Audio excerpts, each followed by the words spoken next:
మీరు ఎప్పుడైనా ఇంత పెద్ద ఫ్యాన్ అని చూసారా? అసలు మ్యాటర్ ఏంటంటే ఈ రోజు మాకు ప్రాజెక్ట్ రివ్యూ అనేది ఉంది. అందుకని కాలేజ్ కి అయితే బయలుదేరాను. రివ్యూ కాబట్టి అందరూ పోతే కంగారు పడిపోతున్నారు. కానీ క్లాస్ లో చూస్తే అసలు ఎవ్వరూ లేరు. అలా కాసేపటికి మన మోసిన్ గాడు వశిష్ఠ అయితే వచ్చారు. ఇంకా మన వశిష్ఠ గాడు వాడు రూమ్ కి అయితే వెళ్దాం అన్నాడు. రూమ్ కి అయితే బయలుదేరాం. ఇది ఇండోర్ స్టేడియం అంట, కొత్తగా కడుతున్నారు. ఇది మా కాలేజ్ లైబ్రరీ, చాలా బాగుండిద్ది. ఎప్పుడో ఫస్ట్ ఇయర్ లో వెళ్ళాను. ఈ స్క్రీన్ లో కాలేజ్ కి సంబంధించిన ఈవెంట్స్ అయితే వేస్తారు. వశిష్ఠ గోడిది ఒక ఎగ్జామ్ కూడా రాయాలి, అందుకని వాడు రూమ్ కి అయితే వెళ్తున్నాం. తీసుకెళ్తా అని ఎక్కడికెక్కడికో తీసుకెళ్తున్నాడు. మీరేంటో మీ విధానాలు ఏంటో ఇప్పటికి నాకు అర్థం అవరో బాబు. మా ఫేస్ వాల్యూలు చూసేమో వాచ్మ్యాన్ అంకుల్ అక్కడే ఆపేసాడు మమ్మల్ని. అప్పుడప్పుడు నేను ఎందుకు పుట్టినానా అనిపిస్తుంది సార్. అలా రూమ్ కి అయితే వచ్చేసాం. అలా వెళ్ళి చూస్తే వశిష్ఠ గోడి దగ్గర రూమ్ కీస్ లేవన్నాడు, కానీ వాడి దగ్గరే ఉన్నాయి. గంట తర్వాత రూమ్ అయితే ఓపెన్ చేశాడు. ఇది ఎక్కడ సాడిజమో.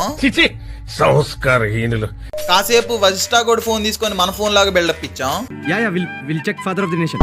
మీరే చూడండి రూమ్ బయట వ్యూ ఎంత బాగుందో. విజయవాడ అంటే ఆ మాత్రం